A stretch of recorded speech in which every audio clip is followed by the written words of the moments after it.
Okay. So here's a very cool woman who is very interesting because someone put us together because they thought we should talk. They actually should be in the project, right?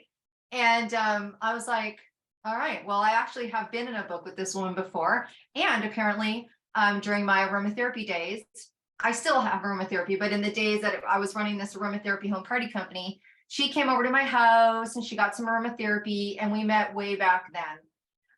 She's also a woman who's had her book, in New York Times Square.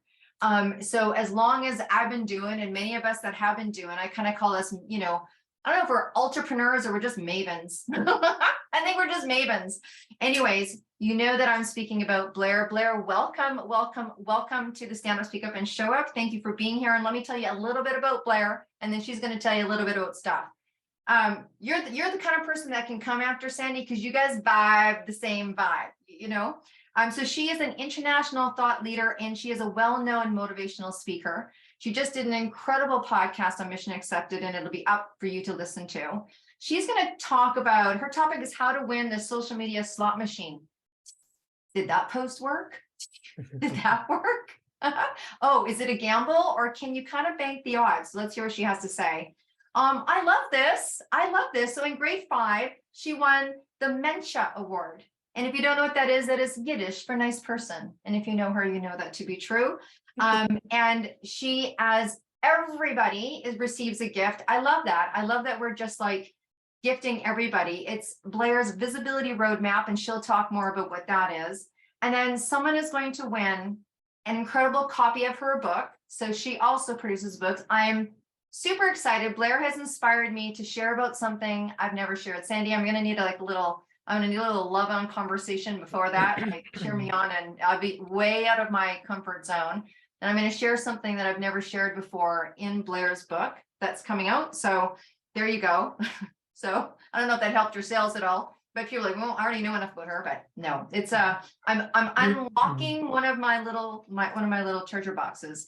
Anyways, you get a private session with Blair, and after she talks, you're gonna want that. And honestly, she can't pick an album from the Red Hot Chili Peppers because she loves them all. So her favorite music is Red Hot Chili Peppers. So Blair, welcome to the show. Well, thank you for having me, and what an intro. I love that. So I'm still a mensch. Grade 5 was a long time ago. I'm talking about social media, but I'm also going to be talking about one of my passion projects because I'm going to be using it as an example. But I just want to give you a content warning. Some of the stuff I talk about is a little heavy.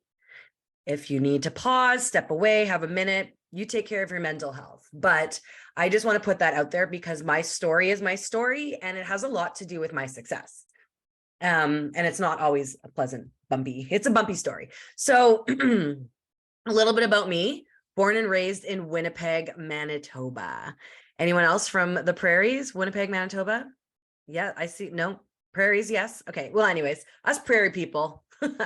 Anyways, winter there is very cold. And so when I was going to school for public relations way back when, I knew that as soon as I finished, I wanted to leave Winnipeg and make my way out west. And I worked for this little company called Lululemon. And what was really cool is that when I graduated public relations, Lululemon promoted me and I went from Winnipeg to Edmonton and then eventually from Edmonton to Vancouver. And I was with Lululemon for 3.5 years. And so at this time of public relations and my career with Lululemon, social media marketing wasn't really a thing. Okay. It wasn't a thing. Like, I got Facebook because I lived in Greece and I was like young and partying on the islands for like 3 months. And my American friends were like, you should get this thing called Facebook and I'll share pictures with you. I was like, oh, what's Facebook? Like, that was internet cafe era. I don't know if anyone's backpacked through Europe and have to go to internet cafes, but that's the era. And so I got back to Winnipeg after traveling, got Facebook, and no one I knew had it in Canada or Winnipeg. So I move through the company 3.5 years later. I get to Vancouver. I want to move up. I can't because I'm new to PR and they went public and they were bringing in people with lots of experience. So like any headstrong, ambitious 23-year-old would do, I quit my job. I quit my job at the beginning of the recession in 2008 in one of the most expensive cities in the world.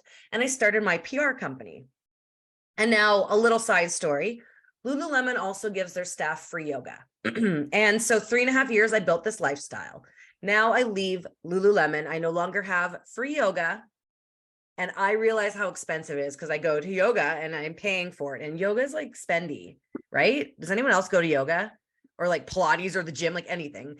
So I was like, this is crazy. Like there must be a way to live my lifestyle at less of a cost. Like it must exist. And I looked everywhere in Vancouver for like a coupon book for free yoga, and it didn't exist. So this is actually how I met Deb. I started a coupon book. At the time it was called Living Free Vancouver, and then it became Living Free Canada, and it evolved to be an online group, like a group buy model, but it was an online health and wellness community. And I met Deb. That's how I met her way back when, which is hilarious. But like, I never intended to start a coupon company. I just wanted free yoga. And that got me out networking, going to meetings first thing in the morning, lunch, evenings, packing in the meetings, meeting people, arranging coffee meetings. And the one common question that came from every single meeting: oh, do you know how to use this thing called social media? Do you know how to use social media for public relations? And it wasn't a thing. There was no YouTube videos, no instructors, no courses, no mentors, but I needed to make money. So I said, yes, I do. And I took what I knew from public relations and I applied it to social media.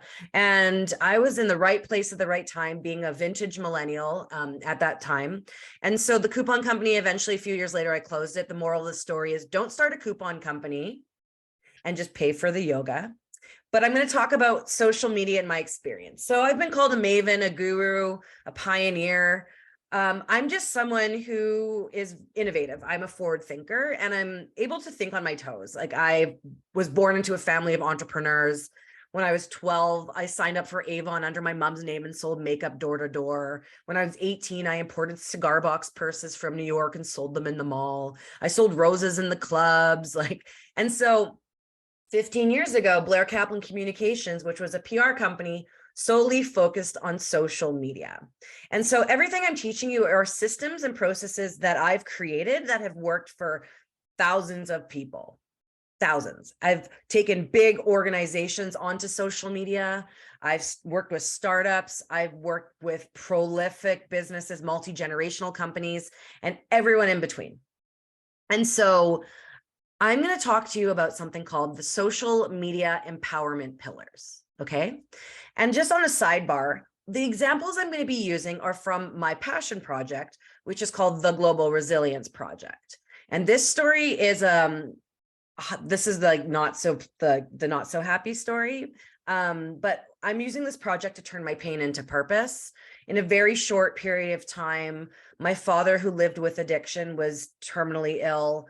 And we decided to share our story of his addiction, my forgiveness of him, and our resilience. Because every time I told someone the story, our long story that we don't have time for today, it would inspire someone to get therapy or fix a relationship. And I was like, okay, Dad, our story's helping people. Let's write a book. Let's gather stories of resilience from around the world. And we'll bookend it with your story and my story. So when you're no longer here, our story can still help people. And so from the minute I started that project until today, not only did I lose my father, but we suffered a miscarriage. My husband almost died, got a brain injury coming home from my grandfather's funeral. From a car accident. My husband had a heart attack and quadruple bypass surgery, and he almost died. We suffered a miscarriage and struggled with fertility. A couple weeks after the miscarriage, my father-in-law suddenly died after a 3-week battle with cancer. 3 months later, my mother died after a 3-week battle with cancer. And then my dad died in the same year as my mom. I had a choice. I couldn't give up. I could have blown up my entire life. I could have, like running a business and being an entrepreneur, running one business was really challenging during that, but also creating a project where I was holding space for people's stories of resilience. That's a whole nother story, but I did it. I navigated it. And the thing I did was I showed up. I showed up when I could, where I could, on social media. And my business, does anyone else have like a business that is them? Like my business is Blair Kaplan Communications. Yeah. Okay. So this is applicable to whether you're like doing the social media for a large corporation, because every business has personas. They have their tone of voice. Or if you're someone like me, like my business is me. And so I decided to turn my pain into purpose. But while going through all of this, I was sharing updates on social media and using the social media empowerment pillars to blend my business goals with what was going on in my real life. I ended up having some of the most financially successful years of my life while navigating like the worst years of my life, losing my parents and the baby. And I just want to share with you the pillars because they work. And I'm going to give you real life examples from the Global Resilience Project. So the social media empowerment pillars, these are the 7 pillars you want to build out if you want to be seen as a thought leader using social media as that main vehicle. The 7 pillars spell out the word empower. So for those of you taking notes, I'm not going to do any screenshots, but like everywhere I am on social media, I talk about these things. And we don't have time to go too deep into each of the pillars, but I'm going to go through them and give you an example. So the E in empower is edutain. That is educate and entertain. No one wants to be sold to. We want to hear stories, the juicy gossip, the how you did it, the where you came from, the behind the scenes. Social media is not a place to sell your product. It's a place to tell stories. And there's no better way to do it than edutainment. So this is the part of your social strategy where you talk about the little moments that got you to where you are today, whether it's client success stories, what you wanted to be when you're older, how you ended up with your cat, you know, how you accidentally ended up with branded mugs saying social media is my love language, which came from a fight with me and my husband. Anyways, you tell stories because people want to get to know you. People do business with people they like, they know, and they trust. And social media is a place, it's a beautiful art form where you can do this because social media isn't a direct sales tool. It's a PR tool. It's a public relations tool where you build relationships. So let people in. So edutain is all things related to content. And remember, these pillars all work cohesively together. You can build them out. There's no order to build them out. You kind of need to build them all out together. M, the second pillar is money. How much money do you want to make? And how much money do you have to spend? Social media is pay for play. So is public relations. You need to spend money, you need to spend time, or you need to spend energy, or you need to spend all 3 or a combination of any 2. You know, in the beginning, like I bootstrapped, I did what I could without having a budget. If you could spend just $10 a week on social media advertising, I think that's like the Blair minimum that you can do, and it's perfect. But if you want more people to know who you are and you want your message to reach further in social media or with publicity, you need to have a budget because you need to build out advertising. The P in empower is personas. Who are you selling to? And this matters because you know, when someone's like, oh, my client is everyone, but is it?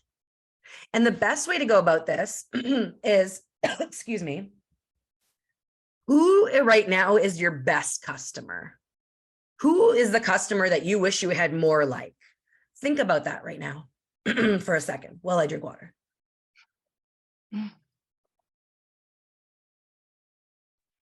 Your ideal customer is the person that you want to bring more of in. Give me a second. This always happens when it's not meant to happen. That's okay. You're resilient. Yeah, I'm here. I'm back. Okay. It's what happens when you have a deep voice like mine. When you start saying resilience, you get tested live. Yep. Well, sidebar, my business was called I Am Resilient. And then after all the death, I'm like, we got to change it to the Global Resilience Project. I am manifesting too much hard stuff. So personas, picture your best customer, you know, the one that has no problem spending money with you, that pays on time, that talks really nicely about you on social media to their friends. They send you clients. Describe them. Like what do they do on their free time? What do they do for work? Where do they read the news? Where do they spend time on social media? Build out who that persona is so you understand them. And then you can find these people on social media, find customers like them when you understand where they are, but also you can create content that's going to cater to them. You know, some businesses have 1 or 2 personas, some have 50, 60. I recommend coming up with at least 1. But having personas is great because it allows you to be specific about what stories you tell. The O is other players. Someone's not spending money with you. Who are they spending money with? It's good to know who your top 5 competitors are and do an analysis, do a deep dive. Where are they on social media? How many followers do they have? What content do they put out? How often are they putting out content? Who's engaging with what? It'll show you where there's room for opportunity. It'll show you where there might be space to not spend any time or energy. And it might inspire you to do something better. Competitive analysis is one of my favorite things. I love to lurk. I love to see what everyone else is doing and then just do it better. And then we have wins. This is my favorite pillar. The W pillar is wins. This is the thought leadership pillar. This is the pillar where you build out a publicity strategy. This is the pillar where you peacock. Does anyone know what peacocking is? I don't even know. It's a term maybe I made up. But you know, peacocks stick their feathers out and they shimmy them to attract mates. You're peacocking. We are trained to be humble, but this is not a place to be humble. This is a place to gracefully share your successes for you and your clients on social media. Maybe you just had your first $10,000 month or your first big sale, or you just landed a new client, or you got mentioned in the media, or your client just got a client. You need to share this, because if you're not bragging, if you're not sharing how awesome you are, how can I send you business? How can I get excited for you? How can I support you? We need to peacock. And then the publicity piece is important, because if you are mentioned in the media and other news sources see you as a credible source and you're promoting that, people automatically see you as more credible. And like Angel does PR, she can talk to you more about that. But it's very important to have a publicity strategy. And publicity is when you're mentioned in the media. And there's a lot of opportunities to be mentioned in the media online. And this should play into your social strategy. The second E is for engagement. And engagement, sorry, do you hear that? No one ever called me on WhatsApp. Today is one of those days. So the second E is for engagement. Engagement is when you interact on social media. She obviously isn't getting the hint. And so engagement, who here actually has an engagement strategy on social media? Wow, like 2 of you, maybe 3 of you. You can't just put out content on social media. You need to also make sure that you are engaging. You are a real person behind the brand. What does this mean? This means you're liking, you're commenting, you're following, you're answering sticker questions. Why do you want to do this? Because you don't want to just post and ghost. You're not just scheduling content out and running away. You have to be social on social media, right? And so think about it this way. Every time you show up on social media, you like something, you comment, you follow someone, you post something, you're planting a seed. It's like a little tap on the shoulder. Do you want a flower pot or do you want a garden? Do you want a field, right?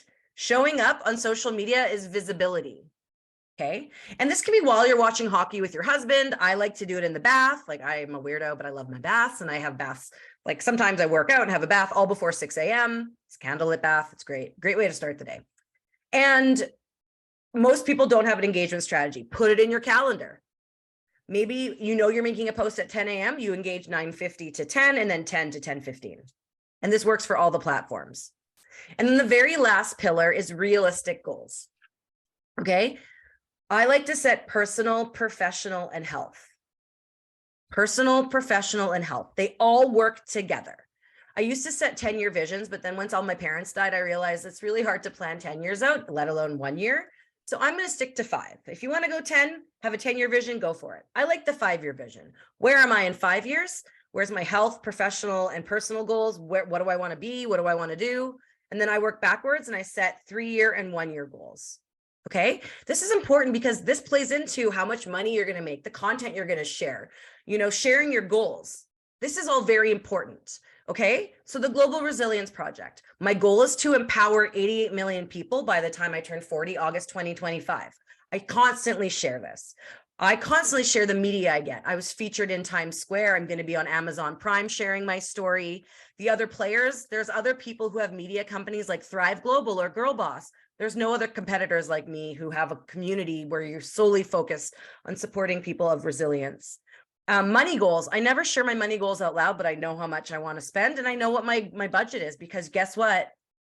It's expensive to grow a business, especially if you want to do it in a short period of time.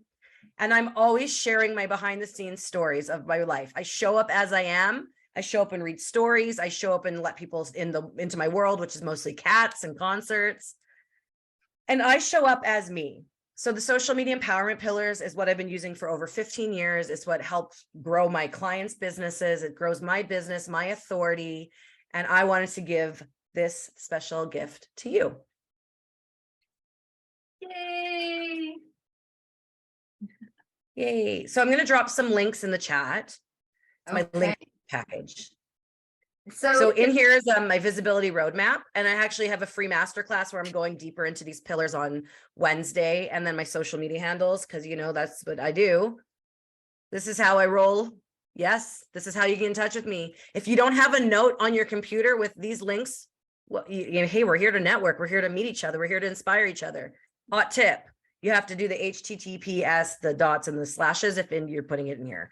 I have this ready to go. So download the free gift. It's my visibility roadmap. If you want to be seen as a thought leader and use social media as that vehicle, which we all should, go for that. You want to keep learning from me? Great. I'm going to be speaking at a few more summits. And Deb, back to you. All right, let's show her some love, some stand up, speak up, and show up, which she just showed you how to do on that social media slot machine. So now you can kind of stop pulling and hoping all the sevens show up. You can actually plan for those sevens, right? That was fantastic. And then of course, the person who answers this question with email actually will win a private session with Blair, which you can tell is going to be a blast. And then also a personally signed copy of her book. And so when she was talking, there was lots of great ideas. And there is one thing that women don't tend to do or struggle doing. And that's bragging on ourselves, sharing about ourselves, patting ourselves on the back. And if you can't do it yet, talk to a girlfriend and ask her to post it for you.